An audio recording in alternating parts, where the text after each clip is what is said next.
So ఇంకా ఈరోజు biryani చేసేసుకుందామని fix అయితే అయిపోయాను అనమాట. చికెన్ బిర్యానీ మటన్ బిర్యానీ అని కన్ఫ్యూజన్ ఏం లేదు. మొత్తం ఈరోజు అయితే వెజిటేబుల్ పన్నీర్ వేసేసి పన్నీర్ దమ్ బిర్యానీ అయితే చేయబోతున్నాం అనమాట. అసలు చికెన్ మటన్ తర్వాత మనం వెజిటేబుల్స్ అయితే చూడము.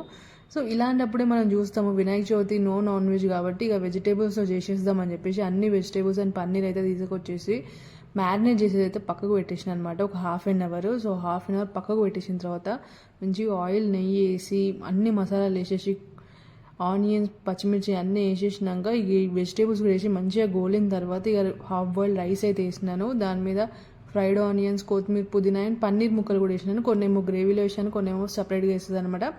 సో ఫైనల్గా కలర్ కూడా వేసేసిన అనమాట. ఇది కలర్ కాదనమాట, ఇది వచ్చేసి బీట్రూట్ని కొంచెం పాలలో నానబెట్టాను కలర్ కోసము. సో మనం బయట కలర్స్ యూజ్ చేయకుండా న్యాచురల్ కలర్స్ వాడేసాను అనమాట. సో బిర్యానీ చూడండి ఫైనల్గా ఎంత బాగా వచ్చిందో, రెస్టారెంట్ స్టైల్ బిర్యానీ లాగానే వచ్చేసింది. అంటే అసలు మనం వెజ్ బిర్యానీ తినడమే తక్కువ కదా, సో బయట ఇంట్లో మాత్రం టేస్ట్ అయితే అద్దిరిపోయింది. ఫైనల్గా పన్నీర్ ముక్కను పెట్టుకొని తింటే టేస్ట్ మాత్రం అద్దిరిపోయింది. సో వీడియో కనుక నచ్చితే లైక్ చేయండి అండ్ సబ్స్క్రైబ్ చేయండి. Thank you for watching. చాలామంది సబ్స్క్రైబ్ చేసుకోకుండా చూస్తున్నారు, ప్లీజ్ సబ్స్క్రైబ్ చేయండి.